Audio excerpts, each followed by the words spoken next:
How do you feel the quality of editing was? The quality of editing went quite well. This was because we had to solve certain problems that were unnecessary. Because in the scene, the main character, Zara, was looking at her hands repeating, I have blood on my hands, I have blood on my hands.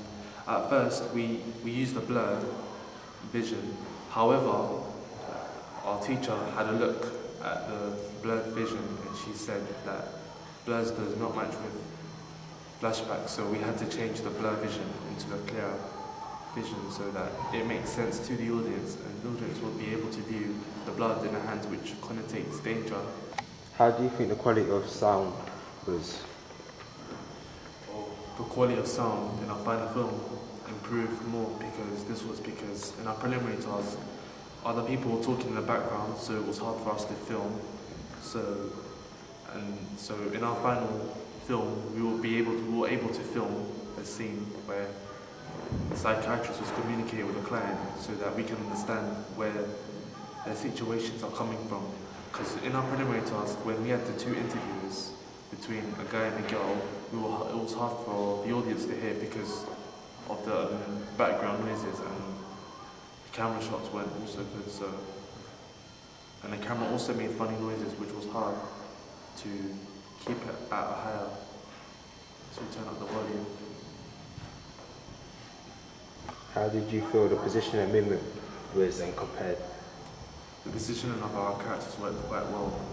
However, it made a few changes. This was because we first began two characters sitting down and communicating. After we've changed it, so in our final film we had two characters communicating straight onto the psychiatrist's office, which was hard for the audience to understand because usually we have an introduction where the psychiatrist meets the client, so we had to refilm our final film so that the psychiatrist can introduce herself to the client and the client can introduce herself to the psychiatrist in order to improve and make it more sense to the audience to see their gestures and facial expressions.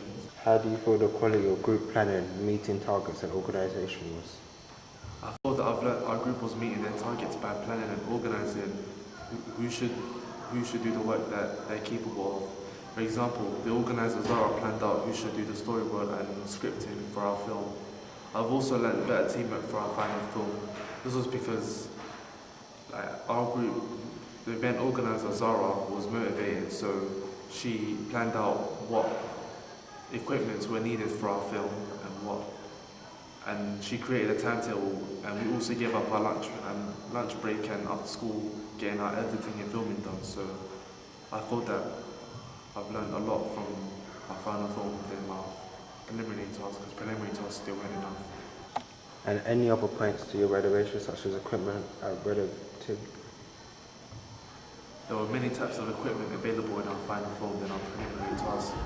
The organiser Zara had to list certain equipments that were needed in our final film. The equipments that were needed in our film was a tripod, a clipboard for the psychiatrist, glasses for the psychiatrist, and a cup of coffee and certificates, which helped make the film look more effective. So this is why we had to plan out our equipment so it would be easier to get it all done during our film. And also picking a location was useful for us because at that location we had to write a letter to our Miss Kavanagh in order to get the location.